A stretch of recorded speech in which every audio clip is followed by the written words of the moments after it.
看见了吗？那下面有个地方，我们非常想进入，可是用尽了方法都无法成功。不过，有一种动物，它可以进入。这种动物非常的难抓，我们费尽心机，终于抓到了一只。这种动物很聪明，有一定智商，甚至可以被驯服。是什么动物？你很快就知道了。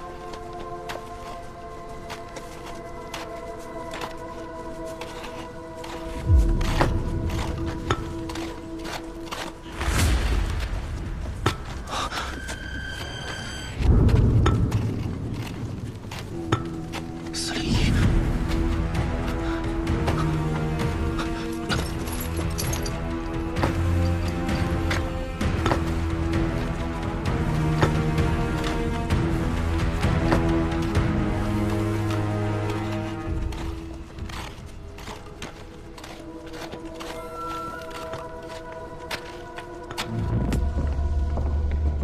你只要能把这事做好，我就会把格式楼的科学原理告诉你。我掌握的秘密和要去的地方，比格式楼厉害得多。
你知道吗？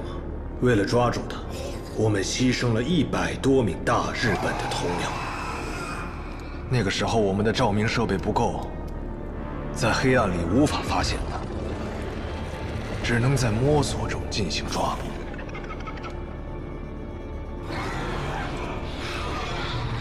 你有什么需要的，找田中君，他会立刻替你补齐装备。但如果你训不好，那就请不要再出来了。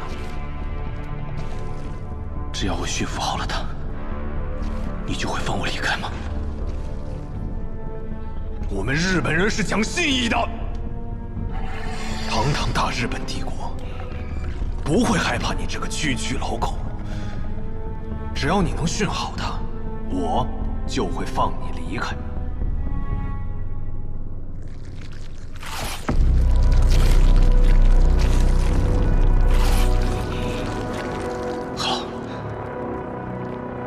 我会驯服好他的，期待您的成果。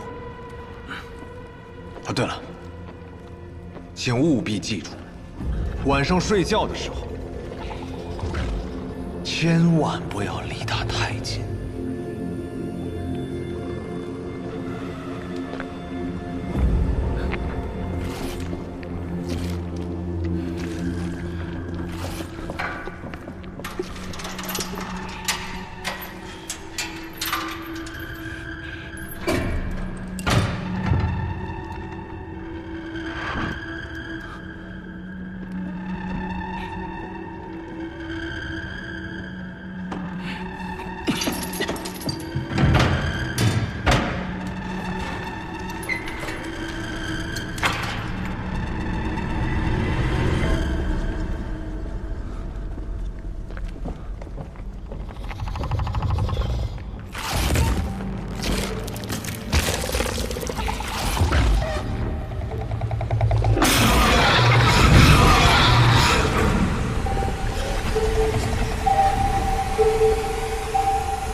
究竟还有多久？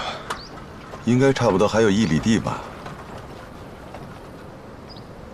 你不会耍我吧？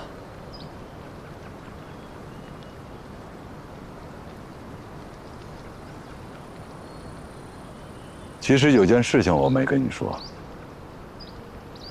什么事？我就是葛氏老祖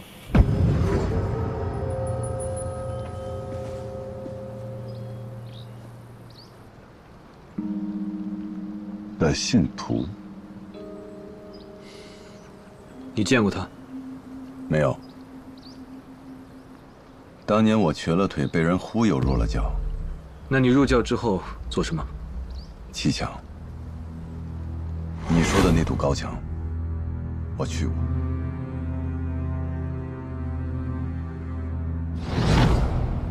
那栋楼的事情，你知道多少？其实什么都不知道，我只干了2天就走了。因为我当时意识到，那楼里肯定发生过什么大事，所以他们才要砌墙封锁整个楼。当然了，我也是因此才知道，葛氏楼下面有一条地下暗河。所以你对这个教尚未了解，你就走了？我不走干什么呀？再说了，葛氏老祖要真有那么大的本事，早该看出来那楼里要出事，还用得着我们去砌墙封锁整个楼吗？三爷果然迅速看透，难得。我腿虽然瘸，但是这儿不瘸。走吧。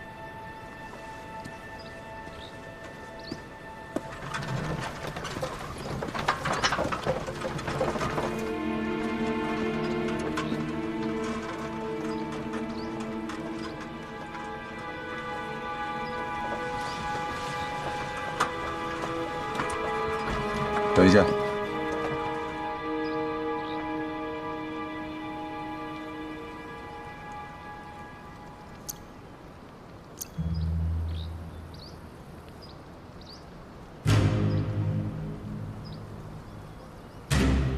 这边叶子上的露水多，潮气重。走这边。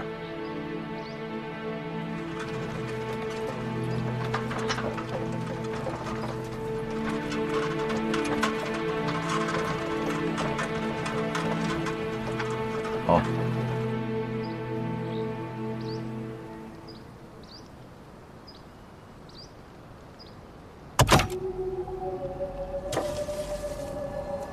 把它点燃，让烟走一走。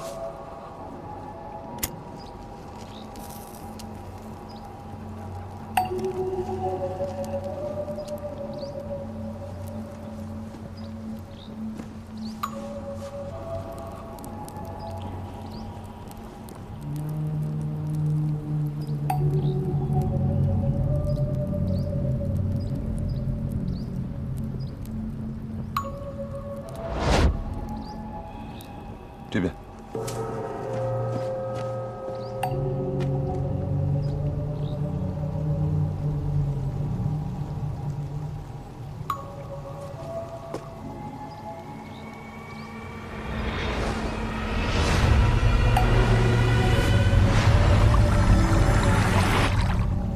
这里有水声，水流湍急，应该是地下暗河。那它应该就是葛氏楼下面这条了。但是日本人是不是从这儿走的，我可不敢说呀。这儿土松石散，如果要爆破，很有可能坍塌。三爷专门引路至此，应该有你的法子。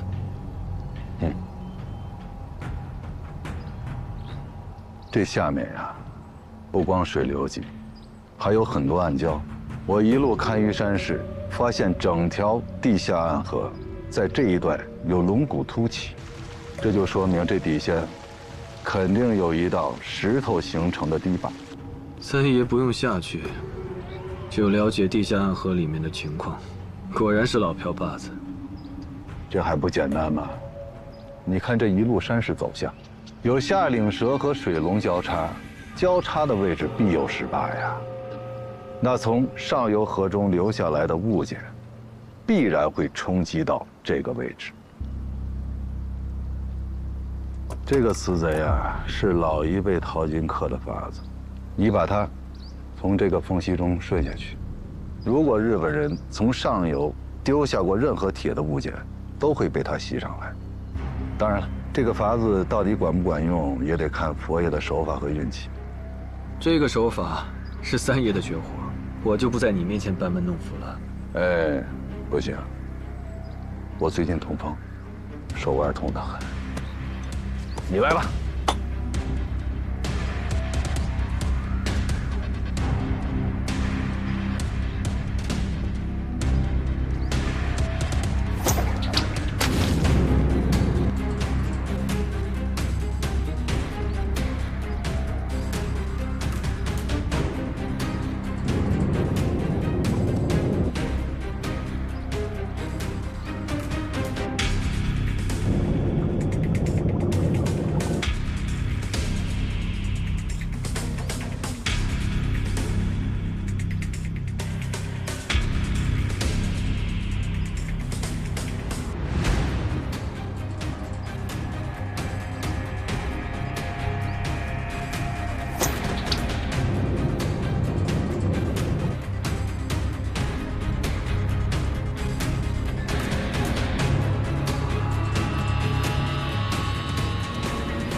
佛爷，你肯定是没见过饿极了的乞丐如何在地缝里掏米粒吃吧？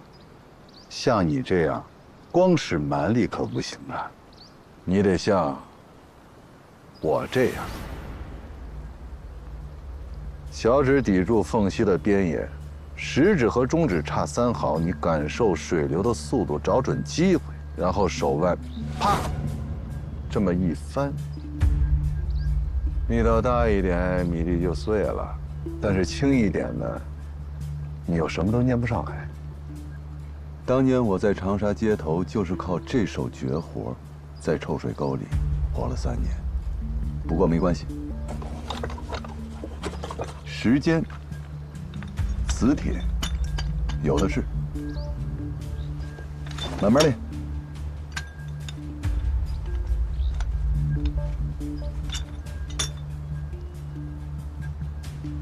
这个虽然是乞丐的绝活，但关键时刻能救命。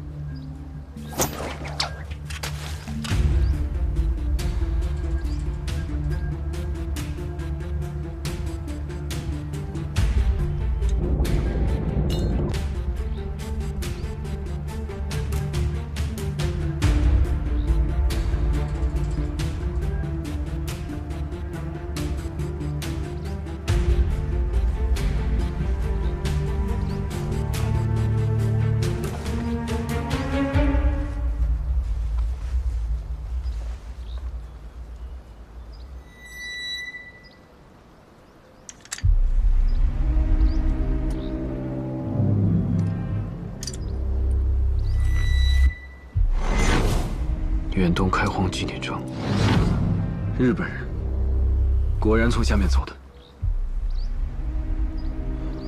既然这样，这条河到底通向哪里？我的人会帮你查清楚的。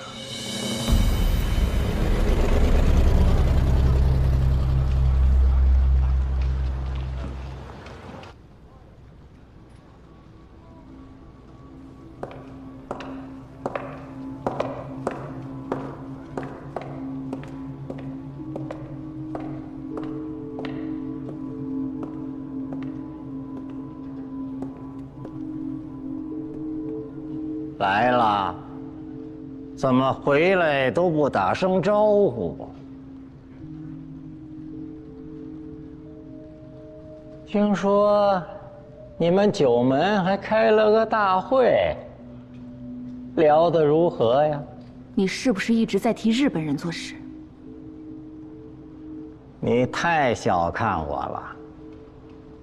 我向来只为我自己谋划，底下的记号都做好了。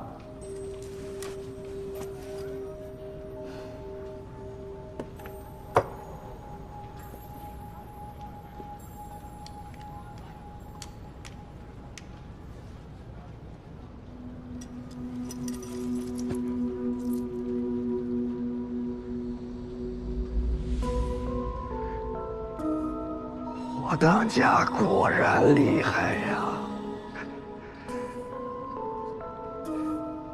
居然能找到这个，那我就不要下去了。看来这的确是你想要的东西。这到底是什么？你自己带出来的，你不知道这是什么吗？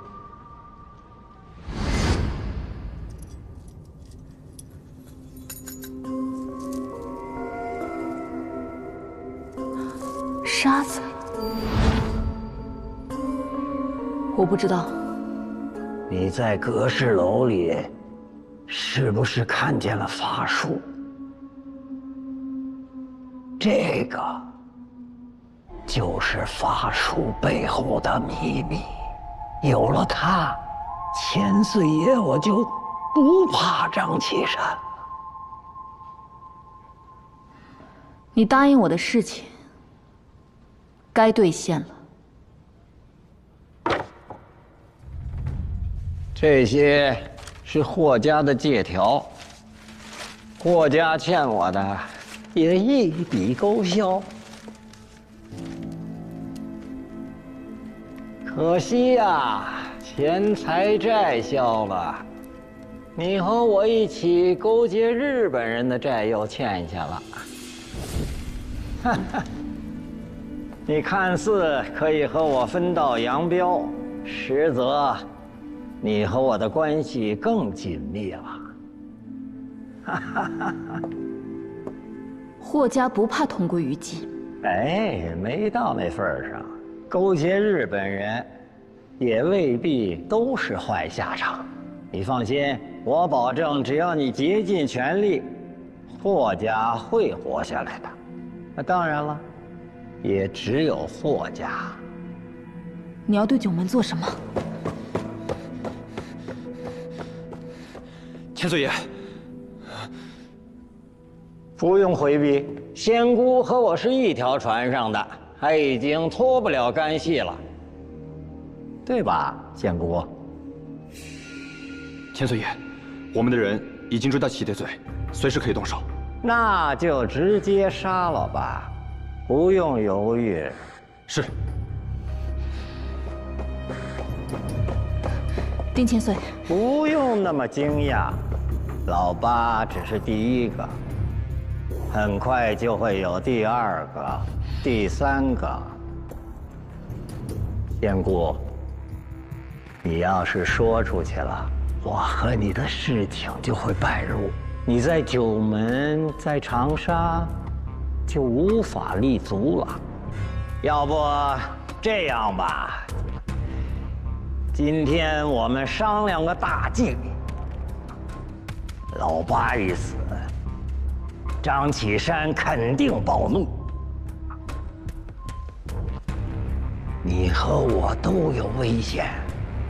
不过你放心，我这个人凡事总会多留一手。这都是在宫里学的。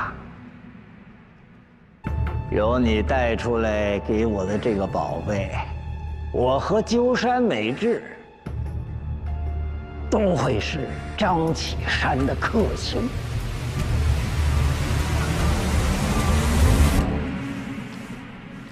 佛爷，丁千岁的底细，小静都查清楚了。这人确实不简单，他已经改了国籍，从法律上来讲。他现在已经是美国人。详细说说。丁千岁，原名丁世昌，长沙人。他8岁时就净身入宫，在御膳房当差。光绪年间，宫中有个比利时传教士，名叫约瑟夫·范德堡，他是专给慈禧太后进献西洋点心的。丁千岁想方设法巴结上这个人，靠着这层关系得了出宫采办的差事。13岁时，丁千岁跟着约瑟夫传教士到了上海。他先是投靠了比利时人，在法租界的教会，随后不久又搭上了美南长老会，混进了广慈医院当差。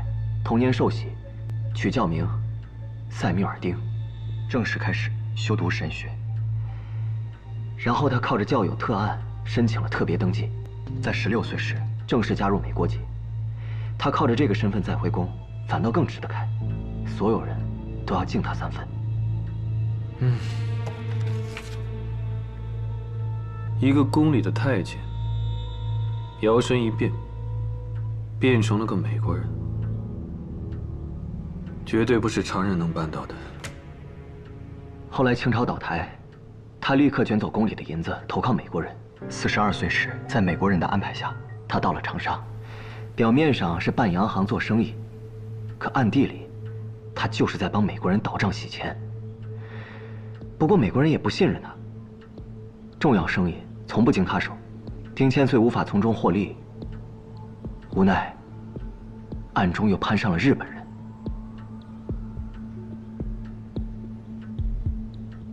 一面星条旗，一面膏药旗，动它，恐怕会牵动2国领事馆。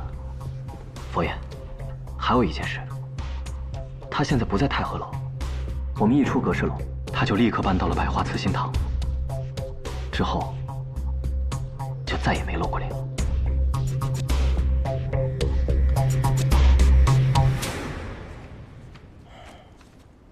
丁千岁肯定已经猜到我们查出他和日本人的关系，所以才躲起来了。现在若要动他，除非进领事馆抢人，这事一闹大，美国领事馆那边必定出头干涉，那么这件事情就会演变成外交事故。所以为什么我来找你？你来找我，怕不是我聪明，而是急着救吴老狗吧？你对吴老狗是否有所改观？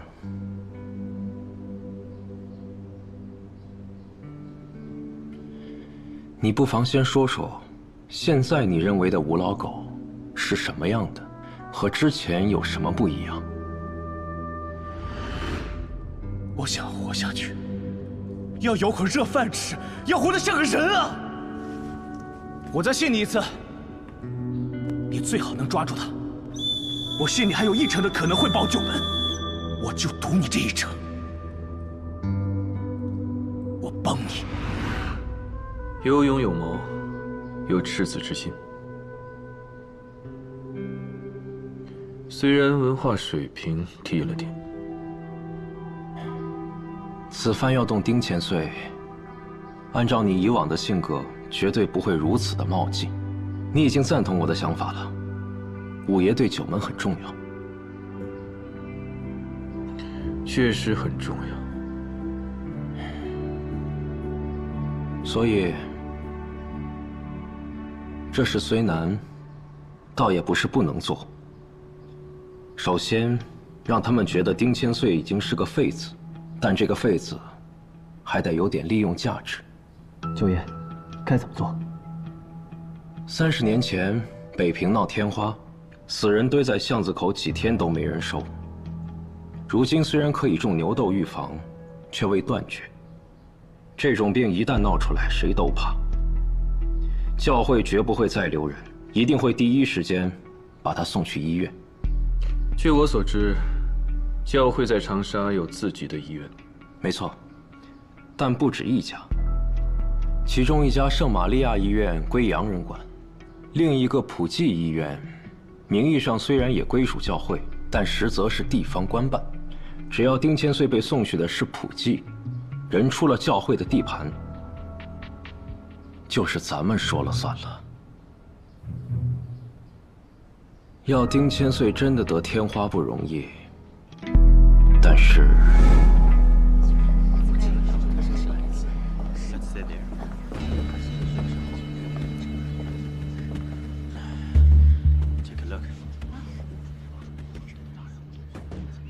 张启山那边动静如何呀？他已经派了好几拨人去府上探过，听说还查了您的户籍。知道我是美国人，他吃了一惊吧。如今他再想动我，也无计可施了。真想看看那张沮丧的脸儿。纸上涂的是麝香草乌软膏，味道神似米浆，一旦贴身，药性便会慢慢渗透，3、5日后起泡红肿，症状乍看与天花无异。什么人都能进我身呀？啊！要是张启山的人，是不是我已经死了？睁大你的狗眼，臭奴才！是。第1天，接下来，佛爷只需安排人手在教堂附近放出风声，就说有人刚从天花疫区回来，不出几日，长沙就会人心惶惶。到时候丁千岁是否真的染病，一点都不重要。美国人肯定不会让他继续留在教堂里。没错，但现在只有一个问题：如何让他们签字，把丁千岁送到普提医院呢？这件事，我会帮你办妥。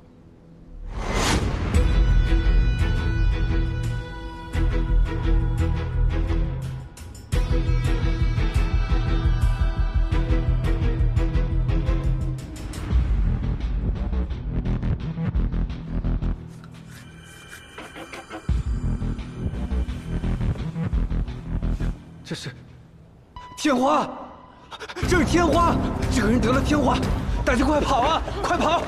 快跑！快跑！快走！快走！快走！我告诉你们，我可是美国人，谁得天花了？你害我！你是谁呀？带走。喂，放开我！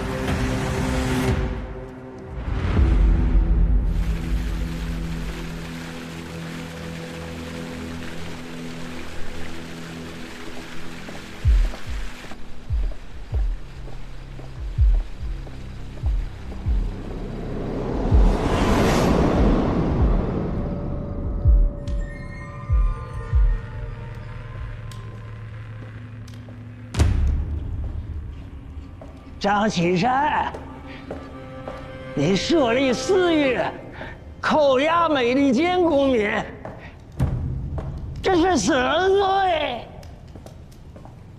放我出去！放我出去！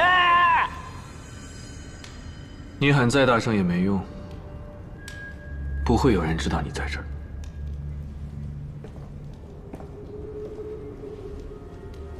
鸠山美智到底跟你什么关系？他在阁石楼到底在干什么？为什么要抓吴老狗？他们现在在哪儿？说！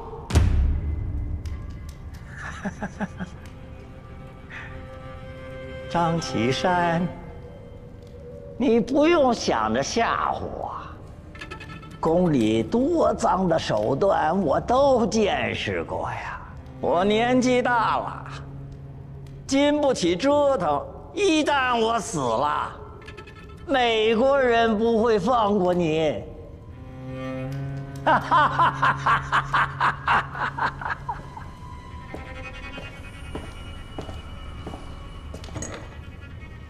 我老家有一种特殊的刑术，能一只手捏碎你的头骨。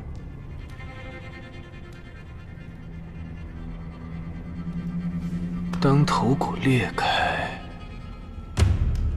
无论一个人的意志力有多强，他都承受不了这种痛苦。从这一刻开始，你会感觉骨头被一个巨大的铁钳夹住，你的脑袋就像不断被充气的气球一样，从内到外一直膨胀。接下来，你会听到啪嗒啪嗒的声音，这是你的血管一根一根在爆开。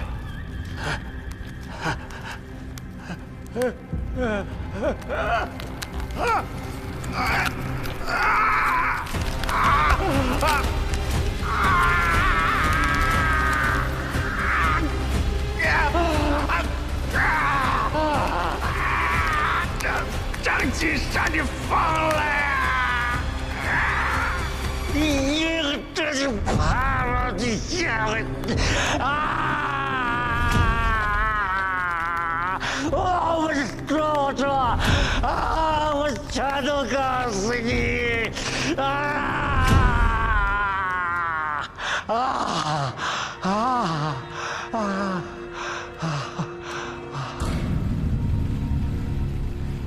我呀，原本不想和日本人牵扯。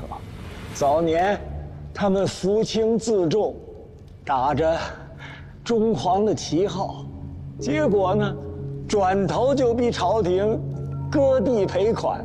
这等两面三刀之辈，千岁爷我能信他们吗？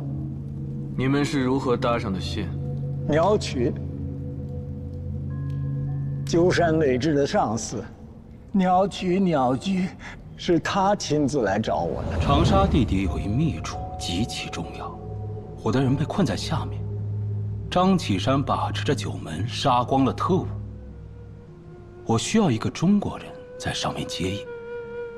我是美国人，凭什么帮你呀？美国人，美国人对你们中国不过是贪图市场、攫取利润，你跟着他们不过是混口饭吃，永远也翻不了身。而我们大日本帝国要的是这块土地，这里迟早都是我们的。你若是现在帮我，日后便是人上人；否则，待局势定了，你仍旧是个跪着讨饭的奴才。我是一个不完整的男人，奴才。我做够了，想翻身啊，光凭洋人的一纸国籍不够，要做就得做真正的主子。我在日本人的帮助下，买下了太和楼，给鸠山运送物资。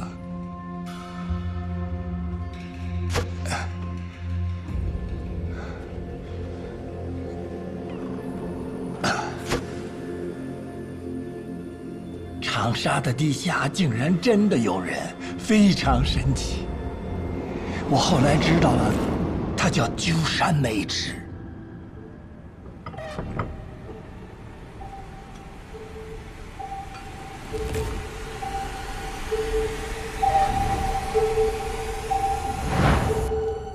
关于阁氏楼，鸠山还跟你说过什么？他不多言，从不解释，只发号施令。我听命行事而已。其实啊，你们也不必太在意那栋楼，那地方就是一个幌子罢了。鸠山真正要去的地方，从来都不是阁氏楼。是地下暗河的终点。你们知道地下河？你们是怎么知道的？终点在哪里？告诉我。湘西，我只知道那个地方大概在湘西。他们做了很多事，都是为了去那个地方。湘西到底有什么？难道还和阁氏老祖或者殷长生有关？鸠山到底想干嘛？我不知道啊。这些都是我分析出来的呀，我不傻。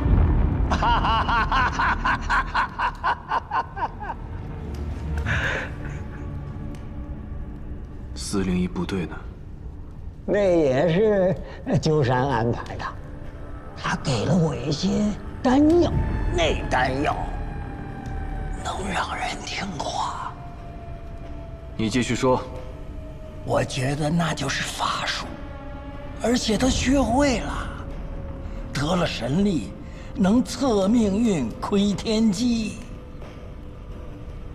我和你现在这番对话，或许他能听见。就在此时此刻。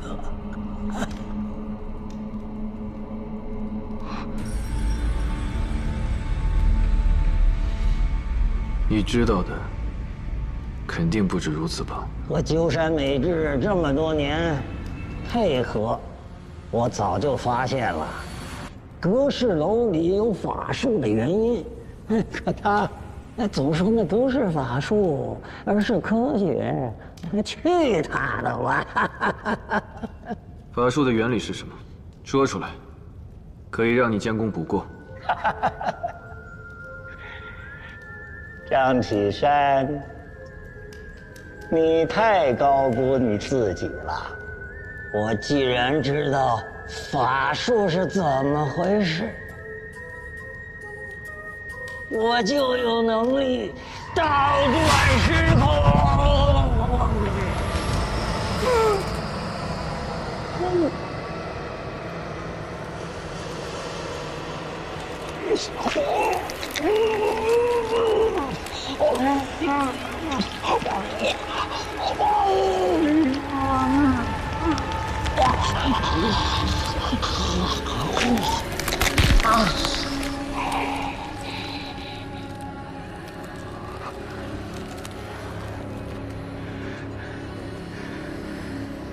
我要走了，张启山，再见。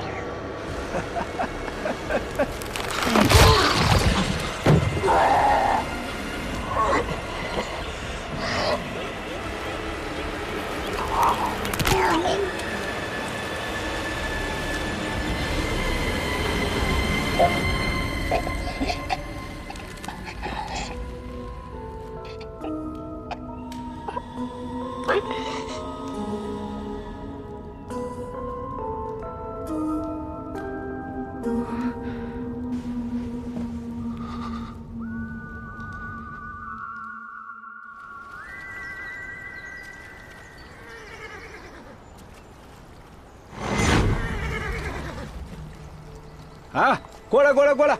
哎，大哥，已经过了关卡了啊！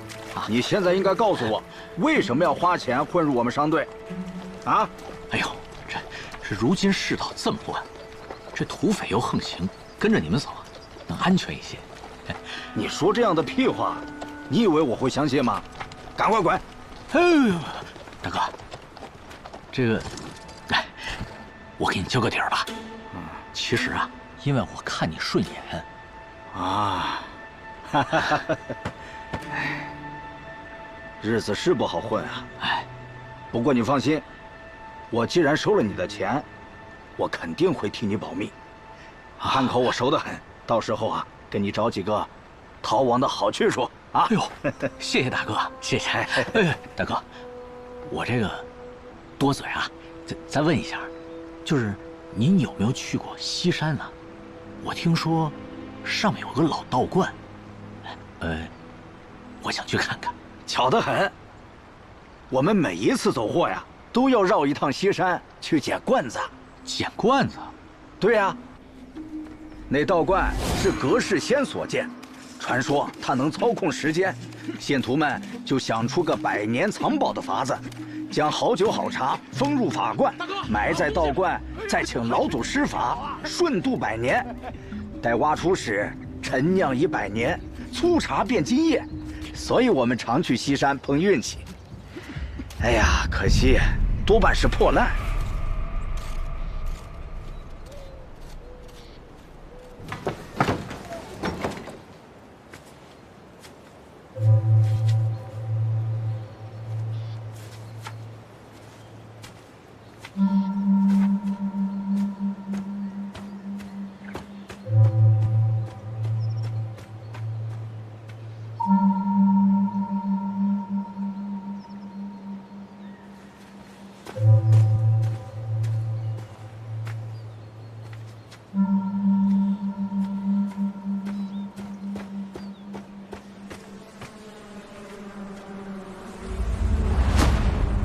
又来人了，您诸位好啊！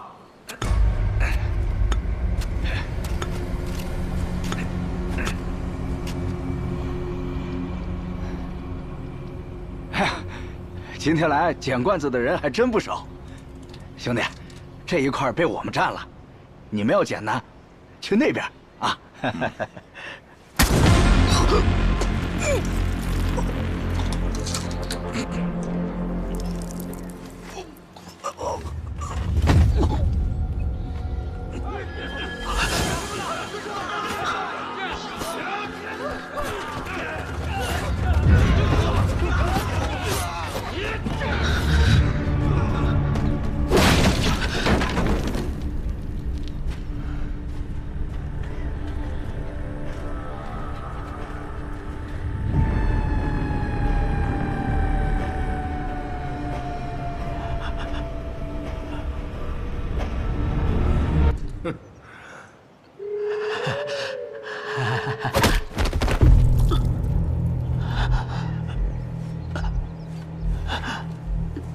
张启山，到底让你来这儿查什么？不如你现在就给自己算一卦，就算你怎么死的。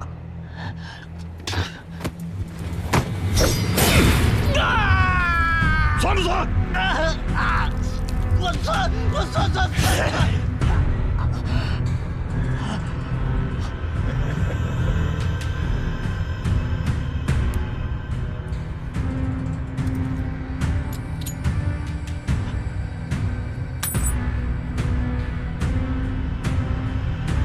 怎么样？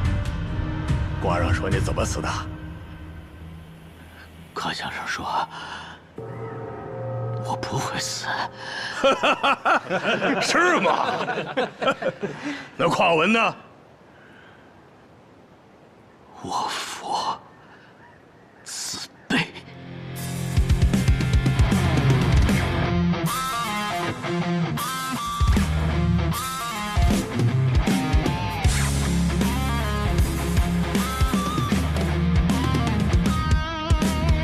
被乱世包围，野火中巡回，时不准这方程式进对，江湖的道义，天下的安危，要怎么做才不算有愧？宿命我无畏，临出有山追，手一生不退，不悔不愧。注定风云际神化摧毁，小门一心同归。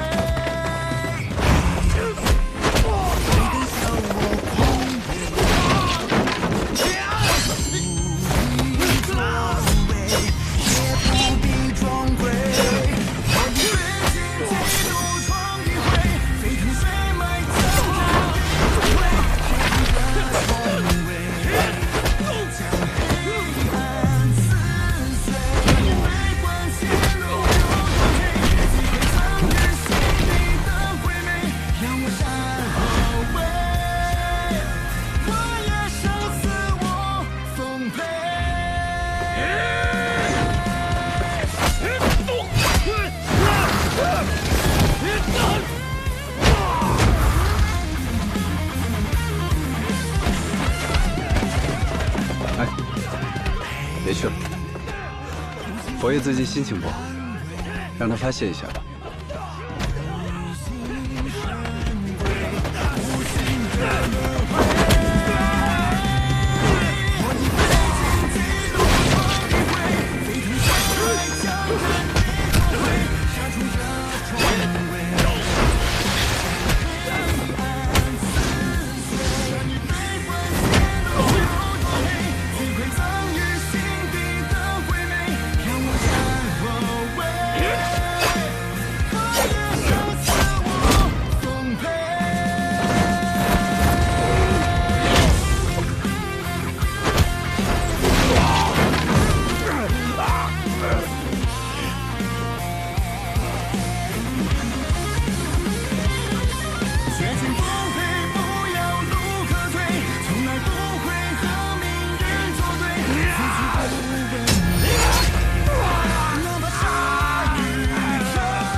佛爷，是丁千岁的人。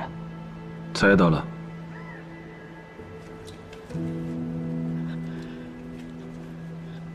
佛爷，疼死了。你上次算出来，只要我对你凶，你就能躲过一劫，果然算得准。现在算躲过了吗？可能还没有。